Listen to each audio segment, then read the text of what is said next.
HSC ও সমমানের বাকি বিষয়ের পরীক্ষা আর হবে না। শিক্ষার্থীদের আন্দোলনের মুখে স্থগিত সব পরীক্ষা বাতিল। খুশি শিক্ষার্থীরা। কোন পদ্ধতিতে ফল ঘোষণা হবে পরে জানাবে মন্ত্রণালয়। আমাদের যে ভাই বোনেরা যারা আহত হয়েছে আন্দোলনে, তারা তো হসপিটালে এখন অ্যাডমিট আছে, তো তারা তো আর এক্সাম দিতে পারবে না সামনে। শিক্ষা মন্ত্রণালয় এসে পরীক্ষার যে সাবজেক্ট ম্যাপিংয়ের মাধ্যমে মূল্যায়ন, ওই দাবিটা কার্যকর করছি। আমরা সবাই আলহামদুলিল্লাহ খুশি। এটা বাংলাদেশের প্রায় এইচএসসি 24 ব্যাচের 95% স্টুডেন্ট আমাদের সাথে একমত। আমরা যে রুটিন ঘোষণা করেছিলাম অবশিষ্ট পরীক্ষার জন্য, সেই অবশিষ্ট পরীক্ষাগুলো বাতিল ঘোষণা করছি। দেখছিলেন প্রধান শিরোনাম। রাতের সময় সঙ্গে আছে আমি ইমদাদুল হক। এবার অন্যান্য শীর্ষ সংবাদ। সাবেক মন্ত্রী দীপু মনির 4 ও উপমন্ত্রী জয় 5 দিনের রিমান্ডে। আন্তর্জাতিক অপরাধ ট্রাইব্যুনাল সচল হলেই শিক্ষার্থী হত্যা মামলায় গ্রেফতারি পরোয়ানা চাওয়া হবে শেখ হাসিনার। শেখ হাসিনাকে আশ্রয় দিয়ে গণতন্ত্রের প্রতিশ্রুতি ভেঙেছে ভারত। পালিয়ে গিয়েও বিপ্লব নস্যাতের ষড়যন্ত্র করেই যাচ্ছে। জিয়াউর রহমানের সমাধিতে ফুল দিয়ে মির্জা ফখরুল। আর্থিক প্রতিষ্ঠান নয়, লুটপাটে জড়িতদের বিরুদ্ধে ব্যবস্থা নেওয়া হবে। ব্যবসায়ী নেতাদের সঙ্গে বৈঠকে ঘোষণা নতুন গভর্নরের। 6 মাসের মধ্যে মূল্যস্ফীতি কমানোয় জোর। এবং প্রধান নির্বাহী অস্বীকার করলেও সিসিটিভি ফুটেজে প্রমাণ মিলল 5 অগস্ট রাতে নথি সরানো হয়েছে বিসিবি থেকে। অভিযোগের তীর খোদ বিসিবি কর্মকর্তাদের দিকেই।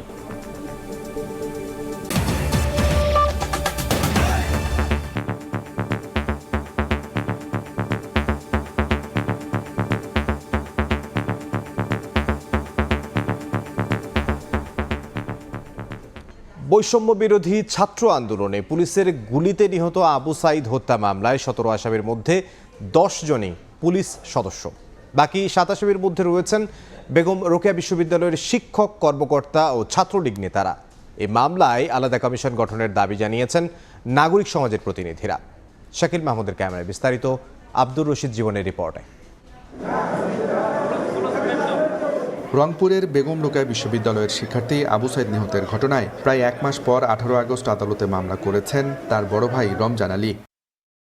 মামলায় আসামি করা হয়েছে পুলিশের সাবেক আইজিপি চৌধুরী আবদুল্লাহ আল মামুন, রংপুরের সাবেক ডিআইজি আব্দুল বাতেন, সাবেক মেট্রোপলিটন পুলিশ কমিশনার মনিরুজ্জামান, বর্তমানে রংপুরে কর্মরত উপ পুলিশ কমিশনার মারুফ হোসেন, সহকারী পুলিশ কমিশনার আরিফুজ্জামান, ইমরান হোসেন, তাজার থানার সাবেক ওসি রবিউল ইসলাম, পুলিশের এএসআই সৈয়দ আমির আলী, সুজন চন্দ্র রায় এবং বেগম রোকেয়া বিশ্ববিদ্যালয় পুলিশ ফাঁড়ির ইনচার্জ বিভূতিভূষণকে। এদের মধ্যে বিভূতিভূষণ পুলিশের পক্ষ থেকে করা আবু সাইদ হত্যা মামলার বাদী ছিলেন। এদিকে বাকি আসামিরা হলেন বেগম রোকেয়া বিশ্ববিদ্যালয়ের ছাত্রলীগ সভাপতি পোমেল বড়ুয়া, সাধারণ সম্পাদক শামীম মাহফুজ, সাংগঠনিক সম্পাদক ধনঞ্জয় কুমার টগর, দপ্তর সম্পাদক বাবুল হোসেন, বেগম রোকেয়া বিশ্ববিদ্যালয়ের শিক্ষক সমিতির সাধারণ সম্পাদক আসাদ মণ্ডল, গণিত বিভাগের শিক্ষক মশিউর রহমান ও বিশ্ববিদ্যালয়ের প্রক্টর অফিসের কর্মকর্তা রবিউল হাসান। এ মামলায় আলাদা কমিশন গঠনের দাবি জানিয়েছেন নাগরিক সমাজের প্রতিনিধিরা। বাংলাদেশের পুলিশের উপরে কোনো আস্থা নাই যে পুলিশের মামলা পুলিশই তদন্ত করবে, বিচারকের মামলা বিচারক করবে, এটা হয় না আসলে। সে কারণে আমাদের প্রথম থেকেই আমাদের দাবি যে সকল সহিংসতা এবং যে সকল ঘটনা ঘটছে সেটির জুডিশিয়াল ইনকোয়ারি হোক, জুডিশিয়াল ইনকোয়ারির মাধ্যমে এগুলো তদন্ত হোক। মোট 17 আসামির মধ্যেই অবসরে আছেন 3 ঊর্ধ্বতন পুলিশ কর্মকর্তা, বাকিরাও আছেন আত্মগোপনে। আব্দুর রশিদ জীবন, সময় সংবাদ, রংপুর। বগুড়ায় বৈষম্য বিরোধী ছাত্র আন্দোলনে রিকশা চালক কমর উদ্দিন হত্যার ঘটনায় শেখ হাসিনা ও ওবায়দুল কাদের সহ 82 জনের নামে মামলা করা হয়েছে। অন্যদিকে মুন্সিগঞ্জে অটোরিকশা চালক রিয়াজুল হত্যায় সাবেক এমপি বিপ্লব সহ 508 জনকে আসামি করে মামলা করা হয়েছে। গত 4 অগস্ট বগুড়া শহরে ছাত্র জনতার আন্দোলনে নিহত হন রিকশা চালক কমর উদ্দিন বাঙ্গি। এ ঘটনায় তার স্ত্রী বাদী হয়ে বগুড়া সদর থানায় আজ সকালে মামলাটি করেন। মামলায় অজ্ঞাতনামা আরও 250 থেকে 300 জনকে আসামি করা হয়েছে। এদিকে মুন্সিগঞ্জে ছাত্র জনতার ওপর হামলার ঘটনায় সাবেক সংসদ সদস্য মোহাম্মদ ফয়সাল বিপ্লব সহ 508 জনের নামে হত্যা মামলা হয়েছে। ওই হামলায় নিহত রিকশা চালক রিয়াজুল ফরাজির স্ত্রী বাদী হয়ে মুন্সিগঞ্জ সদর থানায় মামলাটি করেন। মামলায় অজ্ঞাতনামা আরও 300 জনকে আসামি করা হয়েছে।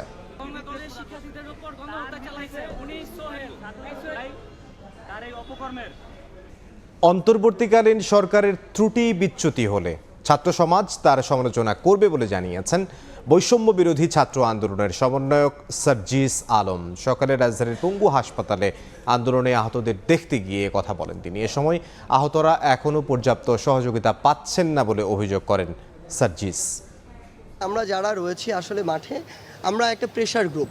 আমরা যেমন প্রেশারে রেখেছিলাম যখন অন্য কোনো দল ক্ষমতায় ছিল, তখন আমরা এই অন্তর্বর্তীকালীন সরকারকেও প্রেশারেই রাখবো। তারা যেই কাজগুলো তাদের করা উচিত, তারা যদি এই কাজটি না করে আমরা অবশ্যই তাদের ভুলগুলো তাদের চোখে আঙুল দিয়ে দেখিয়ে দিব এবং সেটি করার জন্য প্রেশার ক্রিয়েট করব। যে ভাই বোনেরা আমাদের জন্য রাস্তায় নেমেছে তাদের পাশে দাঁড়ানো এখন আমাদের সবচেয়ে বড় দায়বদ্ধতা। সেই জায়গা থেকে আমরা দেখেছি যে সরকারিভাবে যে ফান্ডগুলো আসার কথা, বিভিন্ন প্রসেসের কারণে আমরা বরাবরই শুনে এসেছি যে সরকারি লাল ফিতার একটি দৌরাত্ম্য থাকে, সেটি এখন আসলে মুছে যায়নি পুরোটা। এটা হয়তো আস্তে আস্তে কমবে, আমরা সেটার জন্য আশাবাদী। বাট সেই যে তাদের যে সহযোগিতাটি প্রয়োজন সেটি এখন আমরা ওইভাবে পাচ্ছি না। ভারতে শেখ হাসিনাকে আশ্রয় দিয়ে গণতন্ত্রের প্রতিশ্রুতি ভঙ্গ করেছে উল্লেখ করে বিএনপি মহাসচিব মির্জা ফখরুল ইসলাম আলমগীর বলেছেন, দেশ ছেড়ে পালিয়ে বিপ্লবকে নস্যাতের চক্রান্ত চলছে। সকালে সদ্য নির্বাচিত বিএনপির স্থায়ী কমিটির সদস্য ও নেতাদের সঙ্গে নিয়ে শহীদ প্রেসিডেন্ট জিয়াউর রহমানের সমাধিতে শ্রদ্ধা নিবেদন শেষে একথা বলেন তিনি। এদিন এক ভিডিও বার্তায় বিএনপির ভারপ্রাপ্ত চেয়ারম্যান তারেক রহমান বলেন, গণবিরোধী শক্তিকে আইনের মুখোমুখি করার পাশাপাশি প্রতিটি নাগরিকের ভোটাধিকার নিশ্চিত করতে হবে। মঙ্গলবার সকালে সদ্য নির্বাচিত বিএনপির স্থায়ী কমিটির সদস্য মেজর অবসরপ্রাপ্ত হাফিজ উদ্দিন আহমেদ ও ডাক্তার AZM জাহিদ হোসেনকে সঙ্গে নিয়ে শহীদ রাষ্ট্রপতি জিয়াউর রহমানের সমাধিতে শ্রদ্ধা নিবেদন করেন বিএনপি মহাসচিব মির্জা ফখরুল ইসলাম আলমগীর। এ সময় বিএনপির পক্ষ থেকে অন্তর্বর্তীকালীন সরকারকে সব ধরনের সহায়তার কথা জানান দলটির স্থায়ী কমিটির নতুন সদস্য মেজর অবসরপ্রাপ্ত হাফিজ উদ্দিন আহমেদ। ডক্টর ইউনূসকে এবং এই সরকারকে সর্বতভাবে সাহায্য সহযোগিতা করব। যারা অন্যায় করেছে দেশের মানুষ প্রচলিত আইন অনুযায়ী সে বিচার দেখতে পাবে, তাহলেই কেবল সেই আবু সাঈদ মুগ্ধরা কবরে যে শান্তি পাবে।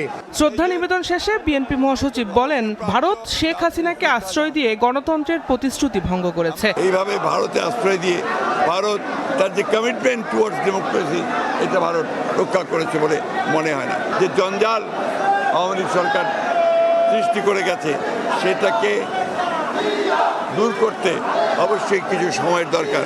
এদিন এক ভিডিও বার্তায় বিএনপির ভারপ্রাপ্ত চেয়ারম্যান তারেক রহমান বলেন, গণবিরোধী শক্তিকে আইনের মুখোমুখি করার পাশাপাশি প্রতিটি নাগরিকের ভোটাধিকার নিশ্চিত করতে হবে।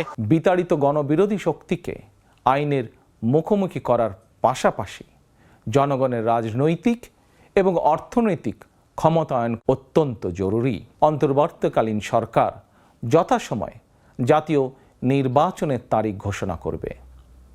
সেই নির্বাচনে জনগণের রায় পেতে জনগণের মন জয় করুন। জনগণের রাজনৈতিক ও অর্থনৈতিক ক্ষমতায়ন নিশ্চিত না করা গেলে রাষ্ট্র এবং রাজনীতির কাঙ্ক্ষিত গুণগত পরিবর্তন সম্ভব নয় বলেও জানান বিএনপির ভারপ্রাপ্ত চেয়ারম্যান। সঙ্গে থাকুন। দিন মোহাম্মদ সাব্বির, সময় সংবাদ, ঢাকা। অবৈধ বোর্ড মিটিংয়ের মাধ্যমে সময়জীবীর বর্তমান ব্যবস্থাপনা পরিচালককে অপসারণের চেষ্টার প্রতিবাদে সকালে মানববন্ধন করেছেন প্রতিষ্ঠানটির কর্মীরা। তাদের দাবি, সময়জীবীর সম্প্রচার বন্ধের ঘোষণায় হুমকির মুখে পড়েছে তাদের রুটি রুজির উৎস।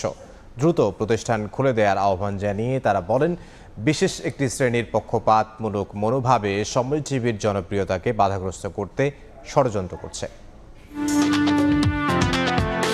গত 10 আগস্ট গুলশানে সময় মিডিয়া লিমিটেডের পরিচালনা পর্ষদের এক সভায় সময় টিভির বর্তমান এমডিকে অব্যাহতির ঘোষণা দেওয়া হয়। এর বৈধতা চ্যালেঞ্জ করে বর্তমান ব্যবস্থাপনা পরিচালক 14 আগস্ট আদালতে রিট আবেদন করেন, যার শুনানি আগামী 22 আগস্ট হওয়ার কথা।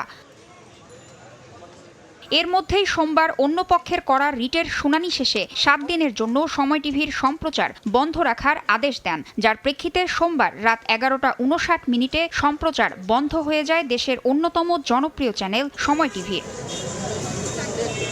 অন্যায্যভাবে বন্ধ হয়েছে সময় টিভির সম্প্রচার, এমন দাবিতে মঙ্গলবার সকালে প্রতিষ্ঠানের কার্যালয়ের সামনে মানববন্ধনে অংশ নেন কর্মীরা। অবিলম্বে সব ষড়যন্ত্র বন্ধের আহ্বান জানান তারা। প্রচারটা যে বন্ধ করে দেওয়া হয়েছে এবং আমাদের বর্তমান এমডি যিনি প্রথম থেকে আজকে এই পর্যন্ত সময় টিভিকে দাঁড় করিয়েছেন, স্যাটেলাইট থেকে আমাদেরকে কেন বন্ধ করে দেওয়া হলো আমরা সেটা জানতে চাই। যখন আমাদের সাংবাদিকরা মাঠে ঘাটে কাজ করছে, ঠিক সেই সময়ে সময়ের ত্রুটি চেপে ধরা কোনো অবস্থাতেই আমরা মেনে নিতে পারি না। এতগুলো মানুষ 900 এমপ্লয়ি প্লাস সময় টিভিতে এখানে কাজ করতেছি আমরা, সো এই একটা মানুষের কথা কারো চিন্তা করলো না, এটা বন্ধ করে দিল, এটা তো হতে পারে না। প্রায় 900 কর্মীর পরিবারের আয়ের প্রধান উৎস সময় টিভির সম্প্রচার দ্রুত চালুর দাবি জানান কর্মীরা। তাসনিয়া নিশাত, মিম, সময় সংবাদ, ঢাকা। গণমাধ্যমের উপর হামলার প্রতিবাদে মাদারীপুর, যশোর, রাঙ্গামাটি, শরীয়তপুর সহ দেশের বিভিন্ন স্থানে মানববন্ধন করেছেন গণমাধ্যম কর্মীরা। দুপুরে বিভিন্ন জেলায় প্রেস ক্লাবের সামনে ঘণ্টাব্যাপী চলা মানববন্ধনে ব্যানার ফেস্টুন হাতে অংশ নেন জেলা ও উপজেলার প্রিন্ট, ইলেকট্রনিক ও অনলাইনে কর্মরত সাংবাদিকরা। মানববন্ধনে বক্তারা বলেন, 5 আগস্ট সরকার পরিবর্তনের পর থেকে দেশের বিভিন্ন গণমাধ্যম কার্যালয়ে পরিকল্পিতভাবে হামলার ঘটনা ঘটছে, যা মুক্ত সাংবাদিকতার জন্য হুমকি। অবিলম্বে জড়িতদের দৃষ্টান্তমূলক শাস্তির দাবি জানান তারা।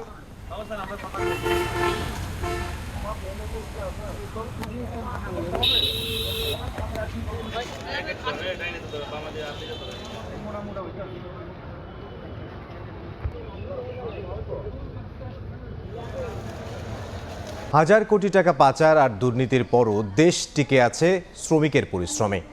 নতুন বৈষম্যহীন যে বাংলাদেশ হচ্ছে, সেখানে শ্রমিকরা আর অবহেলিত থাকবে না বলে জানিয়েছেন আসিফ মাহমুদ সজীব ভুইয়া। সকালে সচিবালয়ে কথা বলেন তিনি। প্রধানমন্ত্রীর যেই তহবিল করা হয়েছিল, সেখান থেকে মাত্র 19 থেকে 22 কোটি টাকা আপনাদের জন্য খরচ করা হয়েছিল। বাকিটা সেই তহবিলেই রয়ে গেছে, আছে কি লোপাট হয়ে গেছে সেটা আমরা জানি না।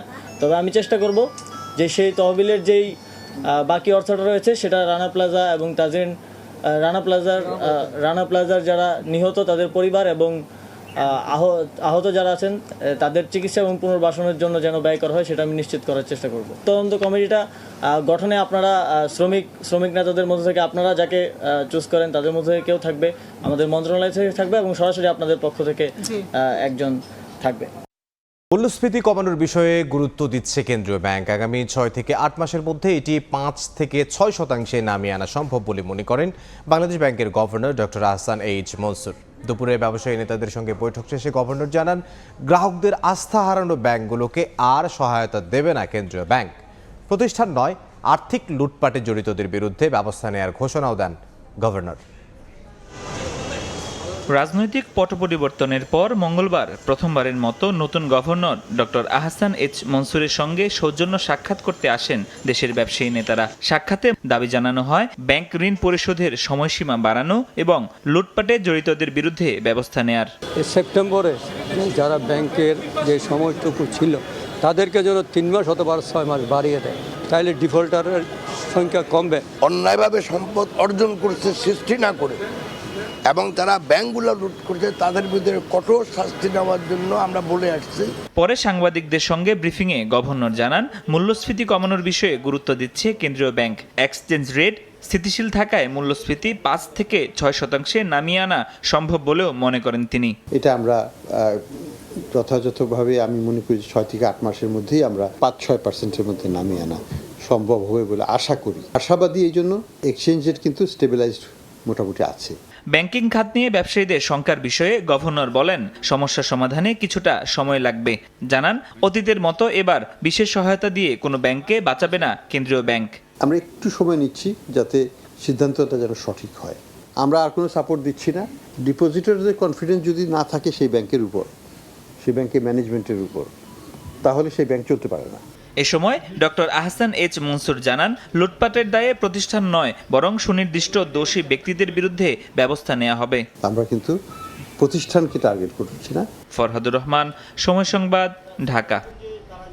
বেসরকারি খাতের ন্যাশনাল ব্যাংক লিমিটেডের পরিচালনা পর্ষদ ভেঙে দিয়ে নতুন পর্ষদ গঠন করেছে বাংলাদেশ ব্যাংক। মঙ্গলবার এই সিদ্ধান্তের কথা জানায় কেন্দ্রীয় ব্যাংক। 7 সদস্যের একটি পরিচালনা পর্ষদের প্রধান করা হয়েছে বিএনপি চেয়ারপারসনের উপদেষ্টা আব্দুল আওয়াল মিন্টুকে। নতুন পর্ষদে পরিচালক হিসেবে মোয়াজ্জেম হোসেন ও জাকারিয়া তাহেরকেও রাখা হয়েছে। স্বতন্ত্র পরিচালক হিসেবে রাখা হয়েছে বাংলাদেশ ব্যাংকের সাবেক নির্বাহী পরিচালক জুলকার নায়েন, সীমান্ত ব্যাংকের সাবেক ব্যবস্থাপনা পরিচালক মুখলেসুর রহমান, ঢাকা বিশ্ববিদ্যালয়ের অধ্যাপক ডক্টর মেলিতা মেহজাবিন ও চার্টার্ড অ্যাকাউন্ট্যান্ট মোহাম্মদ আব্দুস সাত্তার সরকারকে।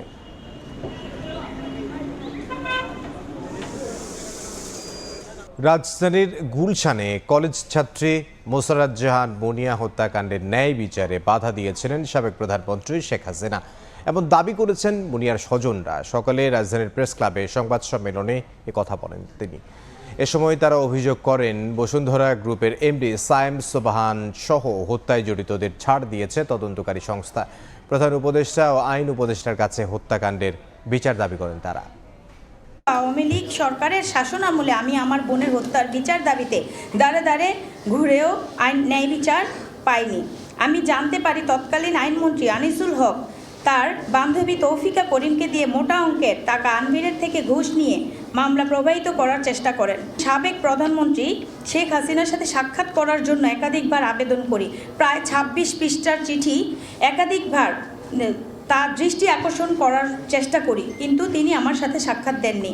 সঠিক তদন্ত না করে তারা এই মামলা খারিজ করে দেয়, ফাইনাল রিপোর্ট দেয়, যেখানে আপনারা জানেন তার গর্ভে ১২ সপ্তাহ ভ্রূণ ছিল। ওই বাসায় যেখানে সে নিহত হয়, খুন হয়, সেখানে একজন মানুষ মাত্র যাওয়া আসা করত, সে হলো এই খুনি আনভির। এত কিছু তথ্য থাকার পরেও কি করে ফাইনাল রিপোর্ট পিবিআই দেয়? দেখছেন রাতের সময়। দেশের বাইরের খবর। কলকাতায় নারী চিকিৎসকের হত্যাকে পাশবিক অত্যাচার হিসেবে অভিহিত করেছেন দেশটির সর্বোচ্চ আদালত সুপ্রিম কোর্ট। দেশটির নারী চিকিৎসকদের সুরক্ষার জন্য একটি জাতীয় টাস্ক ফোর্স গঠনের সিদ্ধান্ত দেন প্রধান বিচারপতি বিশ্বজিৎ দাসের ক্যামেরায়। বিস্তারিত সুব্রত আচার্যের রিপোর্টে।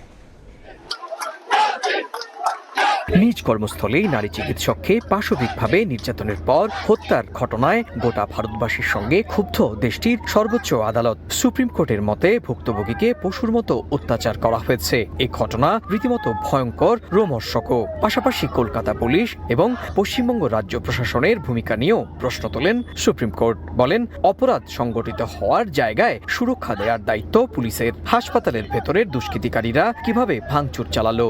একই সঙ্গে আরজিকর হাসপাতালে সাবেক অধ্যক্ষ সন্দীপ ঘোষের ভূমিকা নিয়েও প্রশ্ন তোলা হয়। ডিভিশন বেঞ্চ বলেন, ঘটনা তদন্তের আগেই এভাবে আত্মহত্যা বলে দাবি করা হয়। ভারতের সুপ্রিম কোর্ট জানান, আরেকটি ধর্ষণের জন্য অপেক্ষা করা যাবে না। নারীদের সুরক্ষা নিশ্চিত করতেই হবে। এর জন্য 7 সদস্যের টাস্কফোর্স গঠন করে দেন সর্বোচ্চ আদালত। চিকিৎসকদের শারীরিক মানসিক সুরক্ষা নিশ্চিতে সব উদ্যোগ নেবে এই টাস্কফোর্স। কলকাতা হাইকোর্ট থেকে আলোচিত এই মামলাটি এখন থেকে দেখবে সুপ্রিম কোর্ট। মামলার তদন্তকারী সংস্থা সিবিআই স্ট্যাটাস রিপোর্টও এখন থেকে এই শীর্ষ আদালতে দাখিল করবে। এদিন পশ্চিমবঙ্গ রাজ্য সরকারের পক্ষ থেকে ঘটনার পেছনে রাজনীতি রয়েছে বলে দাবি করা হলেও শীর্ষ আদালত তা আমলে নেননি। মামলার পরবর্তী শুনানির দিন ধার্য করা হয়েছে আগামী 22 আগস্ট। সুব্রত আচার্য, সময় সংবাদ, ভারত।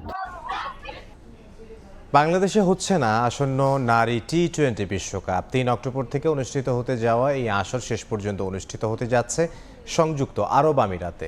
গণমাধ্যম সূত্র মতে, নারী টি-20 বিশ্বকাপের ভবিষ্যৎ ঠিক করতে মঙ্গলবার এক জরুরি বৈঠকে বসেন আইসিসি কর্মকর্তারা। ভার্চুয়াল সেই বৈঠকেই সিদ্ধান্ত নেওয়া হয় সংযুক্ত আরব আমিরাতে আসর আয়োজনের বিষয়ে। চলমান পরিস্থিতিতে বাংলাদেশে বিশ্বকাপ আয়োজন নিয়ে সংশয় তৈরি হয়। এ ব্যাপারে সিদ্ধান্ত নিতে খুব একটা সময়ও হাতে ছিল না। 20 আগস্টের মধ্যে ছিল চূড়ান্ত সিদ্ধান্তের বাধ্যবাধকতা। আইসিসির বোর্ড সভায় উপস্থিত সদস্যদের পর্যবেক্ষণে বাংলাদেশের বর্তমান পরিস্থিতি তুলে ধরা হয়। এমন পরিস্থিতিতে বৈশ্বিক টুর্নামেন্ট আয়োজনের পক্ষে মত ছিল না সংশ্লিষ্টদের।